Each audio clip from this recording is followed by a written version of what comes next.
আল্লাহর পক্ষ থেকে আসা ফেরেশতা ডাক দিয়ে বললেন, হ্যাঁ শুআইব এবং মূসা, দুইজনের মাঝখানে আমি লাঠিটা রাখবো, যাকে আমি বলবো লাঠিটা টান দাও সে টান দিবে, লাঠিটা যদি হাতের মধ্যে উঠাতে পারে সে ওই মালিক হয়ে যাবে।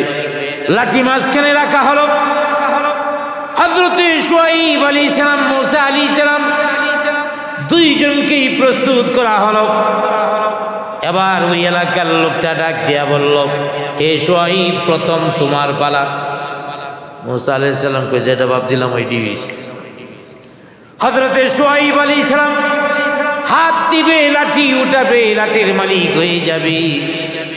কিন্তু হযরতে মূসা আলাইহিস সালাম মনটা খুব খারাপ, দাঁড়িয়ে আছেন। হযরতে শুআইব আলাইহিস সালাম ওয়ার্ডার পাইয়া দেরি নয়, তিনি লাঠিটা উঠানোর জন্য চেষ্টা করছে, টান দিচ্ছে, স্বাভাবিকভাবে ওঠে না, আরো জোর কাটায় ওঠে না, আরো জোর কাটায় ওঠে না। এইভাবেই শরীরের সমস্ত জোর কাটাইতে অনেকক্ষণ চলে গেছে, তার শরীর থেকে ঘাম বের হচ্ছে, এরপরও লাঠি মাটি থেকে ওঠে না।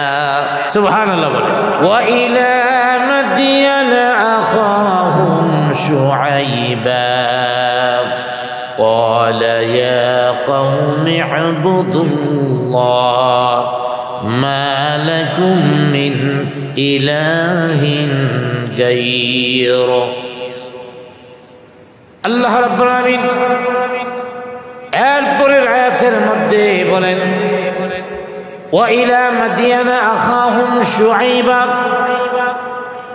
আমি মাদায়েনবাসীর জন্য তাদের ভাই শুআইব আলাইহিস সালামকে আমার নবী বানায় প্রেরণ করেছি। আল্লাহ পাক বলছেন, আল্লাহ তাআলা মাদায়েনবাসীর জন্য তাদের ভাই শুআইব আলাইহিস সালামকে নবী বানায় পাঠাইছেন। হযরতে শুআইব আলাইহিস সালাম তার জাতির কাছে নবী হিসেবে এসে কি দাওয়াত দিয়েছিলেন আল্লাহ পাক বলে দিয়েছেন। শুআইব আলাইহিস সালাম যে দাওয়াত দিয়েছেন, আপনি আগেই বলেছি সমস্ত নবীদের দাওয়াত একই দাওয়াত ছিল, যেমন তাওহীদের বেলায় যে দাওয়াত দিতেন, قال يا قوم اعبدوا الله। হযরতে শুআইব আলাইহিস সালাম বললেন, হে আমার সম্প্রদায়, তোমরা এক আল্লাহর ইবাদত করো, মা লাকুম মিন ইলাহিন গায়রু, তোমরা আল্লাহ ছাড়া আর কাউকে আল্লাহ ছাড়া আর কাউকে ইলাহ হিসাবে মেনো না। হযরতে শুআইব আলাইহিস সালাম তার বংশের লোকদেরকে দাওয়াত দিলেন। হযরত শুআইব আলাইহিস সালামের জাতিও কিন্তু তার দাওয়াত মানেনি, তার দাওয়াত গ্রহণ করেনি। শুআইব আলাইহিস সালাম মাদায়েন জাতির প্রতি অনেকদিন দাওয়াত দিয়েছেন। অতএব এই মাদায়েন ওরা কারা? মাদায়েন একজন ব্যক্তির নাম ছিল, যিনি হযরতে ইব্রাহিম আলাইহিস সালামের সন্তানদের মধ্যে একজন। হযরতে ইব্রাহিম আলাইহিস সালামের সন্তানেরা বিভিন্ন দিকে ছড়ায় গেলেন। এর মধ্যে একদল যেয়া একটা এলাকায় বসবাস করতেছিলেন। এই এলাকাটার নাম হয়ে গেল মাদায়েন। কেন? ইব্রাহিম আলাইহিস সালামের এই সন্তানের নাম ছিল মাদায়েন। উনি থাকতে থাকতে থাকতে থাকতে ওনার নামেই এলাকাটার নাম হয়ে গেছে। আমাদের দেশের মধ্যে আছে না, ভূঁইয়াপাড়া, চৌধুরীপাড়া, কত ধরনের নাম আছে। একজন বসবাস শুরু করছে, তার নামে নাম হয়ে গেছে। অতএব হযরতে শুআইব আলাইহিস সালামকে আল্লাহ পাক মনোনীত করলেন মাদায়েনবাসীর জন্যে। শুআইব আলাইহিস সালাম এমন একজন নবী ছিলেন যাকে আল্লাহ পাক বিশেষ একটা উপাধি দিয়েছিলেন। সেই উপাধির নাম হলো খতিবুল আম্বিয়া। খতিব কাকে বলা হয়? বক্তা। ওই যে জুম্মার সময় যিনি খুতবা পড়েন তাকে কি বলে? খতিব সাহেব। মানে আরবিতে বলা হয় খুতবা আর বাংলাতে বলা হয় বক্তৃতা। এই বক্তৃতাটা যিনি দেন তিনি, তারে আরবিতে বলা হয় খতিব আর বাংলাতে বলে বক্তা। অতএব হযরত শুআয়ব আলাইহিস সালামকে আল্লাহ পাক নবীদের মধ্যে এমন প্রাঞ্জল ভাষা দান করেছিলেন, যার কারণে সমস্ত নবীদের মধ্যে তার উপাধি ছিল খতিবুল আম্বিয়া, মানে নবীদের বক্তা। আমাদের দেশের মধ্যে কত উপাধি আছে, এক একজনের এক একটা গুণ লক্ষ্য করে উপাধি দেওয়া হয়। অতএব আল্লাহর নবী শুআয়ব আলাইহিস সালাম তিনি নবী হয়ে আসলেন এবং তার বিশেষ একটা গুণ খতিবুল আম্বিয়া। হযরত শুআয়ব আলাইহিস সালাম এমন একজন নবী, তিনি আবার মূসা আলাইহিস সালামের শ্বশুর।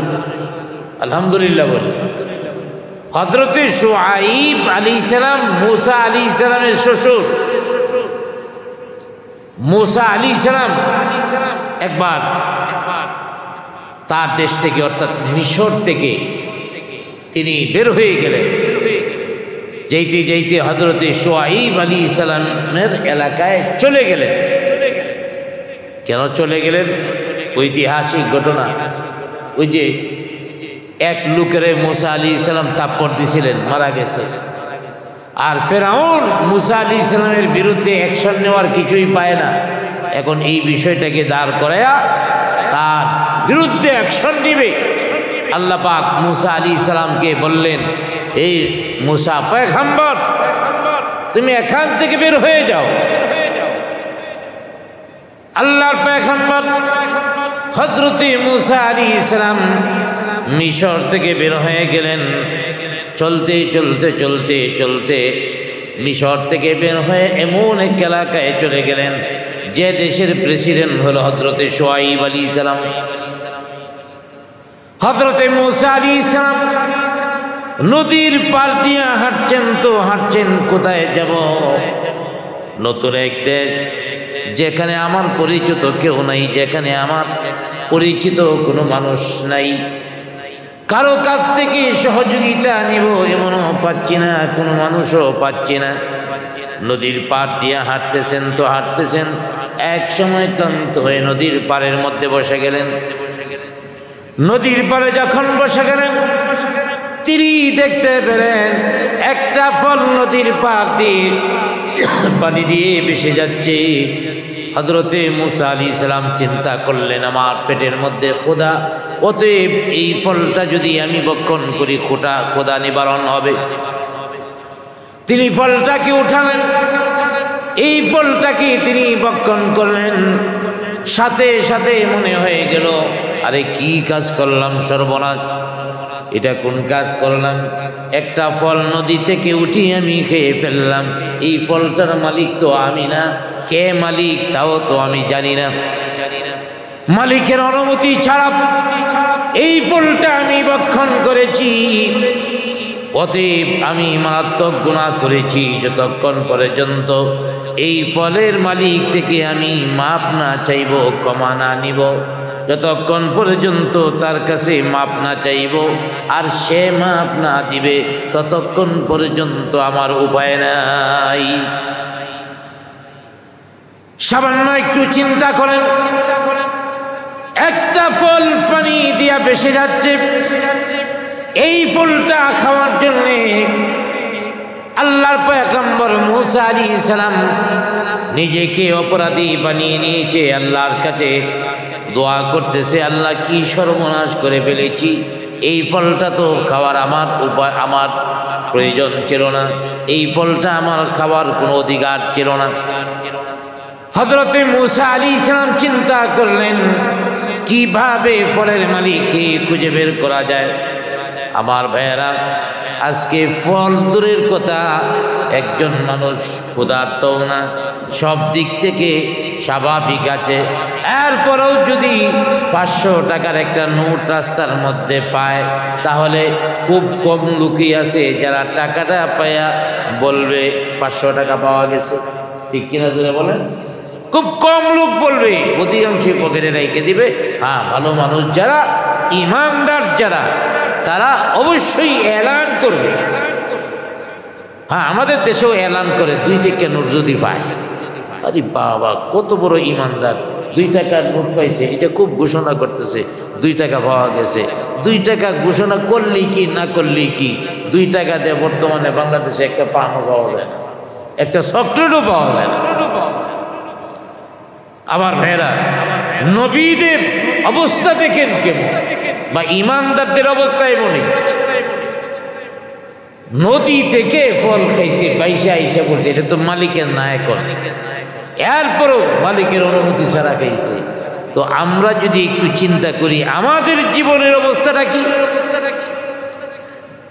মালিকের অনুমোদন ছাড়া নদীর জিনিস বা বেশি দেওয়া জিনিস দূরের কথা, কত জিনিস তো এমন আছে মানুষের হকটা চিন্তাই করে আমরা খেয়ে যাচ্ছি, মানুষের হক নষ্ট করছি। এমন মানুষ বাংলাদেশে আছে না নাই? আবার ভাইরা, শুধু শুধু হক নষ্ট করছে এমন নয়, চুরি করে নিয়ে যাচ্ছে, রাস্তা দিয়ে হাঁটতেছে, হঠাৎ করে টান দিয়ে নিয়ে ভাগছে। এমনকি মহিলা মানুষ কানের মধ্যে অলংকার লটকানো আছে, কান ছিঁড়ে নিয়ে দৌড় দিছে, এমন আছে না নাই? ওই চিন্তাইকারী চোর ডাকাত আমার ভাইয়েরা মানুষের হক নষ্ট করার জন্যে আজকে দেখা যায় কত অপরাধের মধ্যে মানুষ নেমে গেছে। আর নদীতে ভেসে যাওয়া একটা ফল খেয়েও নিজেকে অপরাধী হিসাবে সাব্যস্ত করেছেন, মাফ করতে পারতেছেন না। আর আমরা এমন একটা দেশে বসবাস করি যে দেশে লোক ভাড়া হয় ডাকাতি করার জন্যে, চিন্তাই করার জন্যে। নাউযুবিল্লাহ বলে। খবর আসতেছে একদল লোকরে বিগত সরকারে চেয়েছিল, কি মজা পাইছে, সরকারের মধ্যে থেকে মানুষ খুন করছে আর সম্পদ চুরি করছে। এই মজা বিরোধী দলে থেকে তো পাওয়া যাবে না, আর বিরোধী দলে টাকারও এখন আর সুযোগ নেই। এখন আমাদের বাংলাদেশে ডাকাতের টিম নামিয়েছে, খবরের কাগজগুলিতে দেখতেছেন ডাকাতের টিম নামানো হয়েছে, ডাকাতি করো। ছিনতাইকারী টিম নামানো হয়েছে, চিন্তাই করো। অর্থাৎ দেশটাকে একটা অস্থিতিশীল অবস্থা করে দাও, যাতে করে ডক্টর ইউনূস টিকতে না পারে। আবার এদের সাথে বাংলাদেশেরও কিছু শরিক আছে যারা দেশে আছে, ওরাও চায় দেশটা একটা উশৃঙ্খল হোক, বেপরোয়া হোক। তাহলে নির্বাচনটা পাইতে সময় কম লাগবে, আমরা ক্ষমতায় যাইতে আর সময় কম লাগবে। অতএব নির্বাচনটা দিয়া দিলেই আমরা তাড়াতাড়ি ক্ষমতায় যাইতে পারবো। কি করবেন ক্ষমতায় দেয়া?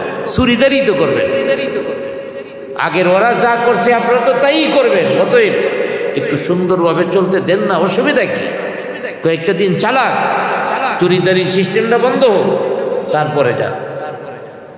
আমি বলতেছিলাম এই যে আরেকজনের হক নষ্ট করা কেমন দেখেন। হযরতে মূসা আলাইহিস সালাম চিন্তা করলেন, এটা থেকে তো আমার মাপ নিতেই হবে, এছাড়া আমি আল্লাহর দরবারে কিয়ামতের ময়দানে হকুল ইবাদের মামলার মধ্যে পড়ে যাব।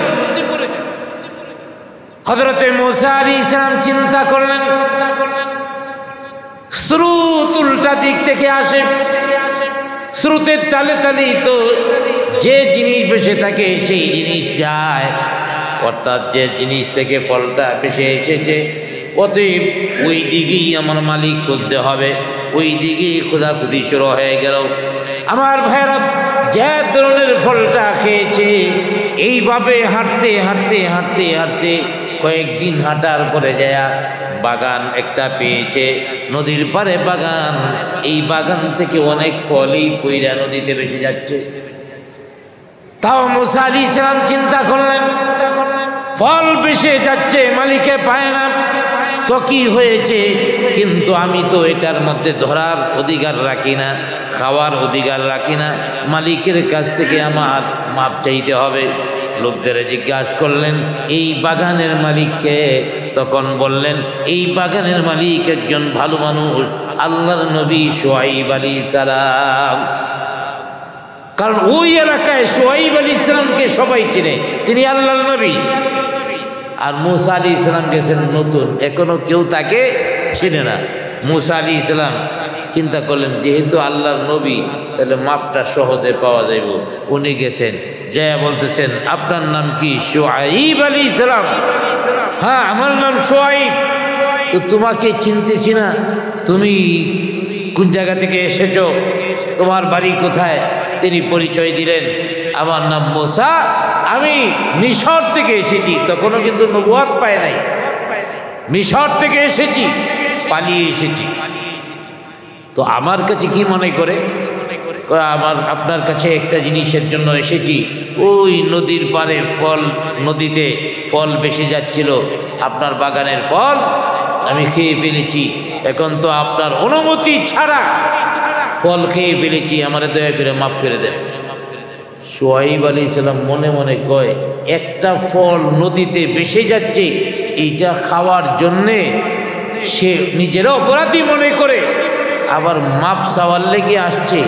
সাধারণ লোক না, এটাও অনেক খাস লোক, আল্লাহর প্রিয় লোক, এটারে সারণ যায় না। এবার শুআইব আলী ইসলাম চোখ গরম করে বলাইছে, রাখার জন্য তো একটা সিস্টেম লাগবো। চোখ গরম করে বলতেছে, হ্যাঁ আমার বাগানের ফল নদীতে যাবে, সাগরে যাবে, যেখানে যাবে যাবে, অসুবিধা কি? তুমি খাওয়ার কে? তুমি খাইলা কেন? তুমি খায়া ঠিক করো নাই?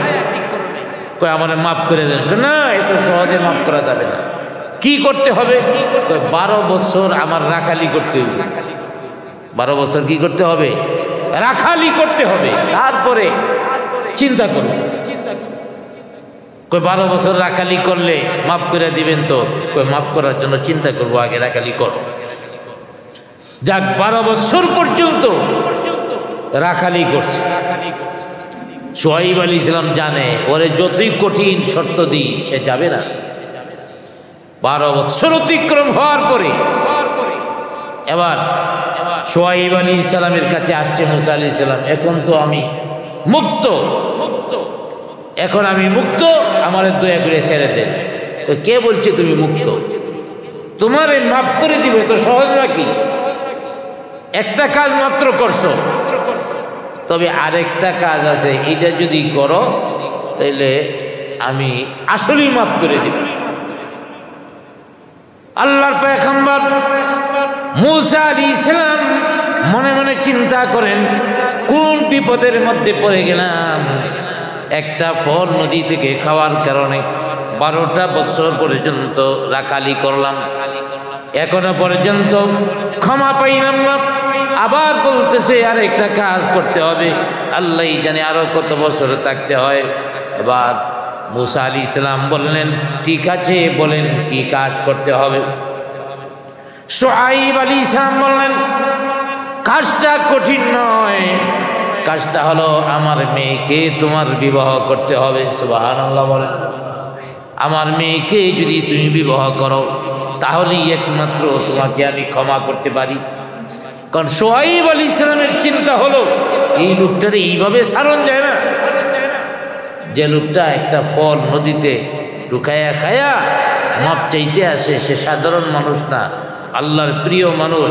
এমনকি আল্লাহ ইচ্ছা করলে নবুয়ত দান করতে পারেন। শুআইব আলাইহিস সালামের কথায় মুসা আলাইহিস সালাম রাজি হয়ে গেলেন, বিবাহ শাদী হয়ে গেল। বেশ কিছুদিন বেড়াইলেন, আগে তো ছিল রাখাল, এখন জামাই। জামাই হিসাবে বেশ কিছুদিন ছিলেন। বেড়ানোর পরে এবার মুসা আলাইহিস সালাম বলতেছেন যে, শ্বশুর আমি তো মিশর থেকে এসেছি, আমার গন্তব্যস্থান হলো মিশর, এখন আমাকে দয়া করে বিদায় দেন, তাহলে আমি চলে যাচ্ছি। এবার শুআইব আলাইহিস সালাম বলেন, ঠিক আছে, এখন তোমাকে বিদায় দেওয়া যায়, আমার মেয়েকে নিয়ে তুমি তোমার গন্তব্যে চলে যাও। আমরা হইলে জিন্দিগিতে দিতাম, কোন দেশ থেকে বেড়ায় আইছে, কোন দেশে নিয়ে যাইব, আমার মেয়েটা দিয়া দিব, এত সহজ না। কিন্তু দেখেন পয়গাম্বররা ওরা অনেক কিছু দূর চিন্তা করে। ওরা চিন্তা করছে কোথায় থাকবে, কোথায় থাকবে না, বাড়িঘর আছে না নাই, এটা দেখার বিষয় না। মৌলিকভাবে দেখার বিষয় হলো তার ভিতরে ঈমান আছে, তাকওয়া আছে, আল্লাহর ভয় আছে, যার কারণে একটা ফলের জন্য মাপ চাইতে আসছে। তো যাওয়ার আগে শুআইব আলাইহিস সালাম বলতেছে, জামাই তোমার তো কিছু দিতে পারলাম না, মেয়ের জামাই রে, দুনিয়ার মানুষেরা কিছু না কিছু দেয়, আমাদের নবীও দিছেন, তো আনন্দ ফুর্তিতে যারা দেয় আলহামদুলিল্লাহ, তো মেয়ের বাবা হিসেবে তোমার কিছু দেওয়ার দরকার। তো এক কাজ করো, দেখো ওই ঘরের মধ্যে প্রবেশ করো, ওই ঘরের মধ্যে ঢুইকা দেখো অনেক লাঠি আছে, হাজার হাজার লাঠি। এখান থেকে তোমার যে লাঠিটা ইচ্ছা এই লাঠিটা হাদিয়া হিসাবে নিয়ে যাও, উপহার হিসাবে নিয়ে যাও। মুসা আলাইহিস সালাম ঘরের ভিতরে ঢুকছে, ঢুইকা দেখি এত সুন্দর সুন্দর লাঠি সাজানো আছে, হাজার হাজার লাঠি সাজানো আছে, খুব সুন্দর দেখা যায়। একদিকে একটা লাঠি বাঁকা, বেখাতেরা লাঠি। চিন্তা করলেন শ্বশুরের ঘরটা এত সুন্দর সুন্দর লাঠি, একজন মানুষ ঢুকলেই দেখবে যে কত সুন্দর ঘর, কিন্তু একটা লাঠি বাঁকা, অন্যগুলির সাথে মিলে না। এই লাঠিটা থাকার কারণে ঘরের সৌন্দর্যটা নষ্ট হয়ে গেছে। এক কাজ করি, যেহেতু আমার শ্বশুরে বলছে একটা লাঠি হাতিয়া নেওয়ার লাগিয়া, এই বেহাতেরা লাঠিটা আমি নিয়ে নেই, তাহলে ঘরের সৌন্দর্যটা ফুটে উঠবে। সুবহানাল্লাহ বলে। চিন্তা কি দেখেন, আসলে নবীদের চিন্তার মধ্যে কত বড় নিয়ামত থাকে দেখে। এখন এই বাঁকা লাঠিটা নিয়ে বাকি সুদা লাঠিগুলি থাকুক, ঘরের সৌন্দর্য ফুটে উঠুক। হযরত মূসা আলাইহিস সালাম বাঁকা লাঠিটা হাতের মধ্যে নিয়ে ঘর থেকে বের হলেন। অন্যদিক থেকে শুআইব আলাইহিস সালামের নজর যখন মূসা আলাইহিস সালামের দিকে পড়ে গেল, হযরতে শুআইব আলাইহিস সালাম মাথার মধ্যে হাত দিয়া বসে গেলেন, কই সর্বনাশ হয়েছে, সর্বনাশ হয়ে গেছে। মূসা আলাইহিস সালামের কাছে যে দৌড়ে যে লাঠির মধ্যে ধরছে, হাই মিয়া তোমার কোনো রুচি টুচি নাই, তুমি একজন যুবক মানুষ, তোমারই বলছি একটা লাঠি নেওয়ার জন্যে, বিভিন্ন কাজে লাগতে পারে, সুন্দর দেখে একটা লাঠি লইবা, আর তুমি কি না এই বেহাতেরা লাঠি লইয়া বেরিয়ে গেছো। যাও এই লাঠি রাইখা সুন্দর দেখে একটা লাঠি নিয়ে আসো, তুমি যুবক মানুষ, তোমার রুচি এত বাঁকা কেন দেখে। হযরতে মূসা আলাইহিস সালাম কয়, বাঁকা লাঠি দিয়ে আনলাম তাও আপত্তি, তাইলে এটার মধ্যে রহস্য আছে। এবার মূসা আলাইহিস সালাম বললেন যে, হে শ্বশুর, আমি চিন্তা করেছি আপনার ঘরের ভিতরে সবগুলি লাঠি সোজা, অনেক সুন্দর দেখা যায়, এই বাঁকা লাঠিটার কারণে সৌন্দর্য নষ্ট হয়ে গেছে, অতএব এই বাঁকা লাঠিটা আমি নিয়ে আসছি আপনার ঘরের সৌন্দর্যটা যাতে বেড়ে যায়। শুআইব আলাইহিস সালাম বললেন, আমার ঘরের সৌন্দর্য দেখার তোমার দরকার নাই, যাও এই বাঁকা লাঠিটা রাইখা সুন্দর দিকে একটা লাঠি নিয়ে আসো। মূসা আলাইহিস সালাম কয়, আমার সুন্দর লাঠির দরকার নাই, যা জিতাই চলবে। এখন হযরতে শুআইব আলাইহিস সালাম লাঠির মধ্যে দেয়া ধরছে একদিক দিয়ে, আর একদিক দিয়ে মূসা আলাইহিস সালাম, দুইজনে লাঠি নিয়ে টানাটানি করে। একদিকে শুআইব আলাইহিস সালাম টানে, আর একদিক থেকে মূসা আলাইহিস সালাম টানে। এবার মূসা আলাইহিস সালামের সন্দেহ হইল, কিরে আমি একটা বাঁকা লাঠি নিতেছি, আচ্ছা এটা বলতে পারতো এই বাঁকা লাঠিটা তোমার মানায় না, এই সেই, কিন্তু মানায় না তো কইছেই, আবার লাঠি দিবে না, জোর করে রেখে দিব, এটা রহস্য আছে। যা করছে আল্লাহ লাঠি দেন, দুইজনে লাঠি নিয়ে টানাটানি শুরু করছে। এবার মূসা আলাইহিস সালাম বলেন শ্বশুরকে, শ্বশুর আপনি আমারে বলছেন না একটা লাঠি নেওয়ার লাগিয়া? হ্যাঁ বলছি, তো একটা লাঠি তো আমি আনলাম, আপনি আবার আমার লাঠির মধ্যে ধরলেন কে লাগিয়া? আমি কি জানি তোমার মতো জন বেটা এই বিহারের মধ্যে ধরবো, তুমি বাঁকা লাঠিতে ধরলা কেন? কিন্তু বাঁকা লাঠিতে ধরছি, আপনার সমস্যাটা কি? বাঁকা হইলে আমার বাঁকা, কই না বাঁকাটা নিতে পারবো না, সোজা দিকে একটা নাও, বা পারলে প্রয়োজনে আরো কয়েকটা বেশি নাও, বাঁকাটা নিতে পারবা। কোনো মতেই মূসা আলাইহিস সালাম ছাড়বে না, দুইজনের টানাটানি। হযরতে আল্লাহর পক্ষ থেকে একজন ফেরেশতা আমার ভাইয়েরা আইসা পড়ছে, মানুষের চোরত দরিয়া, ওই এলাকার একজন লোকের চোরত দরিয়া আইছে। আইসা শুআইব আলাইহিস সালাম তো চিনেই লোকেরে, শুআয়ব আলাইহিস সালামকে ডাক দিয়া বলে, কি আল্লাহর পয়গম্বর, এতদিন দেখছি জামাই শ্বশুরের মধ্যে কি সুন্দর আদব, কত সুন্দর ব্যবহার আচরণ, জামাইও আপনাদের সম্মান করে, আপনিও তারে স্নেহ করেন, আজকে দিন লাঠি লইয়া টানাটানি লাগছেন, ব্যাপারটা কি? নাকি লাঠি টান খেলতেছেন? কয় না, লাঠি টান খেলি না। তাইলে লাঠি নিয়ে জোড়াজুড়ি করেন কেন? এবার শুআয়ব আলাইহিস সালাম বলেন, কয় দেখো এই বেকা লাঠিটা আমার জামাই নিতে চায়, বলতেছি একটা সুদা লাঠি নিতে, নেয় না। এবার ওই লোকে বলতেছে, কি জামাই একটা সুজা লাঠি নেওয়ার জন্য বলতেছে, তুমি নিলে অসুবিধাটা কি? মুসা আলাইহিস সালাম বললেন, দেখেন আপনি তো এই এলাকার, আমাকে বলছে যে লাঠিটা পছন্দ হয় এই লাঠিটা নেওয়ার, আমার বাঁকাটাই পছন্দ হয়েছে, বাঁকাটাই আমি নিব, উনি আমারে দেয় না। এবার বলে, হে নবী শুআয়ব, তো বাঁকাটা যদি হের পছন্দ হয় তোমার সমস্যাটা কি? কই আমার সমস্যা আছে। সমস্যা কি? কই বলা দেব না, লাঠি দেব না। এখন ওই এলাকার লোকে কয়, আচ্ছা ঠিক আছে, তাইলে আমি একটা পরীক্ষা দিই, পরীক্ষাতে যে পাশ করে সে লাঠির মালিক হয়ে যাবে। আবার শুআয়ব আলাইহিস সালাম দ্রুত বলছে, হ্যাঁ আমি রাজি আছি, রাজি। একটা হইল, এক নম্বর নীতিগতভাবে তো লাঠি মুসা আলাইহিস সালামের, অতএব এখন যদি পায়া যায় পাইলো। আর দ্বিতীয় নম্বর হইল বিচারটা যে করবো, ওই বিচারটা তো এই এলাকার লোকে করবে, তাহলে এলাকার লোকেরা এলাকার প্রতি একটু টান থাকে, অতএব আমারে দিয়ে দিতে পারে। মুসা আলাইহিস সালাম চিন্তা করলেন, বিচার যদি হয় লাঠি তো আমি পাবো না, কারণ এই এলাকার লোক শুআয়বের পক্ষেই রায় দিবে, আর লাঠি তো আমি এটা কোনো ক্রমেই ছাড়ব না। এখন মুসা আলাইহিস সালাম বিচার মানতে গেলে চিন্তা করলেন লাঠি হারানোর সম্ভাবনা আছে, এরপরও বিচার না মানাও এটা ঠিক না, অতএব বিচার মানতে হবে। মুসা আলাইহিস সালাম শেষ পর্যন্ত মানলেন, ঠিক আছে বিচার মানলেন। আবার ভাইয়ারা, আল্লাহর পক্ষ থেকে আসা ফেরেশতা ডাক দিয়ে বললেন, হ্যাঁ শুআয়ব এবং মুসা, দুইজনের মাঝখানে আমি লাঠিটা রাখবো, যাকে আমি বলবো লাঠিটা টান দাও সে টান দিবে, লাঠিটা যদি হাতের মধ্যে উঠাতে পারে সে ওই মালিক হয়ে যাবে।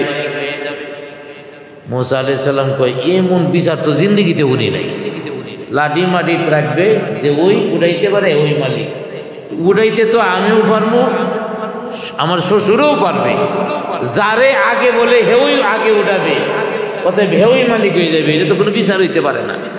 তারপরেও ভিন্ন এলাকা না মাইনে উপায় নাই।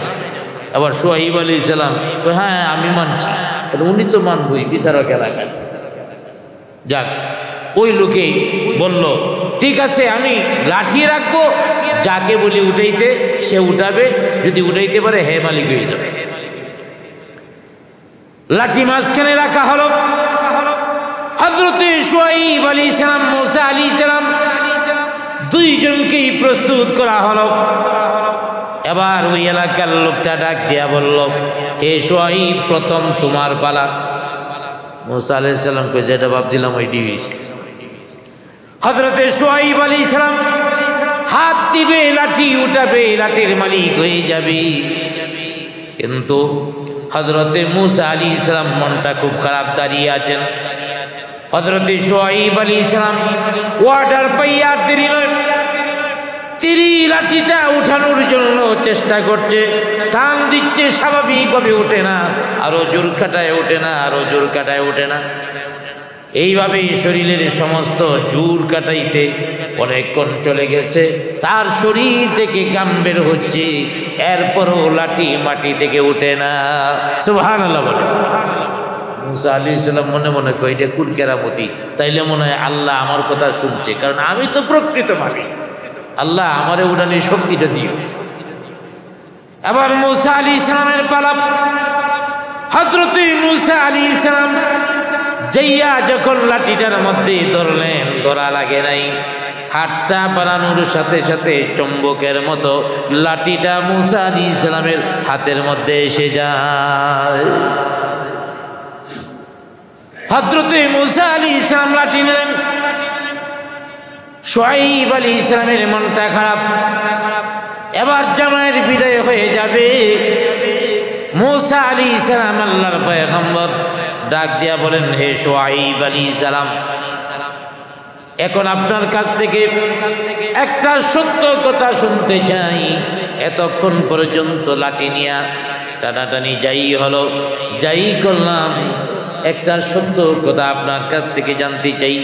আপনি আল্লাহর পয়গম্বর, আল্লাহর নবী, একটা সত্য কথা আমাকে বলবেন। হযরত শুআয়ব আলাইহিস সালাম বললেন, ঠিক আছে বলো।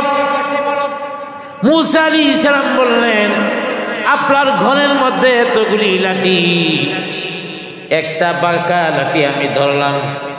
আমার উদ্দেশ্য হচ্ছিল আপনার ঘরের সৌন্দর্যটা বাড়ুক, কিন্তু আপনি এই লাঠিটা দিতে চান নাই। আমাকে আপনি লাঠিটা দিবেন না, বারবার জোর করেছেন, লাঠি ধরে রেখেছেন। আপনার কাছ থেকে জানতে চাই, এই লাঠিটা আসলে কোন লাঠি, যে কারণে আপনি এই লাঠিটা ছাড়তে চান না। শুআয়ব আলাইহিস সালাম বলেন, ও মূসা, এই লাঠিটা সাধারণ লাঠি নয়। তুমি যদি আমার সবগুলি লাঠি নিয়ে যাও, একটা বারের মতো আমি একটু শব্দ করতাম না। কিন্তু এই লাঠিটা সাধারণ লাঠি নয়, এই লাঠি ছিল জান্নাতে। এই লাঠি আল্লাহ পাক দিয়েছেন আদম আলাইহিস সালামকে। আদম আলাইহিস সালাম জান্নাত থেকে যে কয়টা জিনিস নিয়ে এসেছেন, এর মধ্যে একটা জিনিস হলো এই লাঠি। সুবহানাল্লাহ, বাঁকা লাঠি, কিন্তু এই লাঠির দাম অনেক বেশি। বাঁকা এই জন্যই, বাঁকা না হইলে তো কবি চুরি হয়ে যেত। সব লাঠি চুরি হয়, এইটা চুরি হয় না, এটা কেউ নেয় না, অথচ এটি সবচেয়ে বড় দামি লাঠি। মূসা আলাইহিস সালাম মনে মনে কয়, শ্বশুর, আমিও মনে মনে এমন একটা কিছু ভাবছিলাম যে এটা সাধারণ লাঠি হবে না। অতএব আপনি যত বেশি আমাকে দিতে নিষেধ করেন, আমি তত বেশি এটার প্রতি আগ্রহী হই, যে বাঁকা হয় হোক, লাঠি এটাই নেই। যাক, হযরতে মূসা আলাইহিস সালাম চলে গেলেন। লম্বা ঘটনা তাফসীরের মধ্যে আসছে। এই সফরে যখন তার স্ত্রীকে নিয়ে শুআয়ব আলাইহিস সালাম থেকে তিনি গেলেন, তখনই ওই যে কুহে তুর, ওখানে যাওয়ার পরে তার স্ত্রীর পেটে বেদনা, বাচ্চা হবে। গেছে আগুন আনার লেগে গিয়া নবুয়ত পেয়েছে। সুবহানাল্লাহ বলে, আগুন আনতে গিয়া নবুয়ত পেয়ে গেছে। সেই শুআয়ব আলাইহিস সালাম তার জাতিকে সারাটা জীবন পর্যন্ত দাওয়াত দিয়েছেন। অল্প কিছু মানুষ শুআয়ব আলাইহিস সালামের দাওয়াত মেনেছেন, আর বাকি যারা আছে কেউ মানেননি। আল্লাহ পাক তাদেরকেও ধ্বংস করে দিয়েছেন। এই ঘটনাগুলি আল্লাহ পাক কোরআনে বর্ণনা কেন করেছেন? এই ঘটনা বর্ণনা করে শিক্ষা দিচ্ছেন, ওরা তাওহীদ রিসালতের বিরুদ্ধে যায়া ধ্বংস হয়েছে, তোমরাও ধ্বংস হবে। অনেক মহাপণ্ডিত আছে আমাদের বাংলাদেশে, ওরা বলে কিচ্ছা কাহিনী কোয়া যাবে না। আরে কিচ্ছা কাহিনী তো কোরআনের কিচ্ছা কাহিনী যদি হয়, সমস্যাটা কি তোমার? আল্লাহ পাক কিচ্ছা কাহিনী তো কোরআনেই বলেছেন। কিচ্ছা দ্বারা মানুষ কয়েকভাবে নিদর্শন গ্রহণ করেন, এর মধ্যে কিচ্ছা কাহিনী। আল্লাহ পাক কোরআনের অসংখ্য আয়াতে কিচ্ছা কাহিনী, এই যে সূরা আরাফ শুরু হয়েছে এই পর্যন্ত শুধু খালি কিচ্ছাই চলতেছে, ঘটনাই চলতেছে। অতএব কিচ্ছা কাহিনী আল্লাহ পাক বর্ণনা করেন। কেন বর্ণনা করেন? যাতে মানুষ শিক্ষা নিতে পারে। এগুলি ওয়াজ, শিক্ষা নিতে পারেন, এই জন্য আল্লাহ পাক কিচ্ছা কাহিনী বর্ণনা করেন। অতএব কিচ্ছা কাহিনী দ্বারা মানুষ সহজে কি হয়, ঈমান আনে। এমনকি আমাদের নবীর কাছে আইসা সাহাবায়ে কেরাম বলে, হুজুর, কত মানুষ কত কিচ্ছা কয়, আপনি যদি একটা কিচ্ছা কইতেন। নবীজিরে আইসা বলে, নবীজি একটা কিচ্ছা বলেন, আমাদের যদি একটা কিচ্ছা শোনাইতেন। প্রয়োজনে আল্লাহকে বলেন, আপনার একটা কিচ্ছা শিখায় দেখ। আপনি বলেন, আল্লাহ পাক নবীজিরে একটা কিচ্ছা শিখাই দিয়েছেন। এই কিচ্ছাটার নাম হলো সূরা ইউসুফ। সুবহানাল্লাহ বলেন। কিচ্ছার বিরুদ্ধে বলো। কিছু রেডিমেড মুফাসসির বেরিয়েছে, ওরা কোথায় কোথায় কিচ্ছা কাহিনী বলা যাবে না, কিচ্ছা কাহিনী বলা যাবে না। আর ওরাই করে কি কিচ্ছা কাহিনী বলে না, ওরা তাফসিরের নামে ইন্ডিয়ান শিল্পীদের গান গায়। যত পৃথিবীর বিখ্যাত বিখ্যাত শিল্পী আছে, এই শিল্পীদের গান নকল করিয়া গান গায়, তাফসীর করে।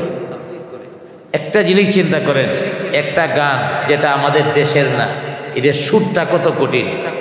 এক নাম্বার শব্দগুলি কঠিন, ওই শব্দগুলি উচ্চারণ মুখস্থ করতে হয়।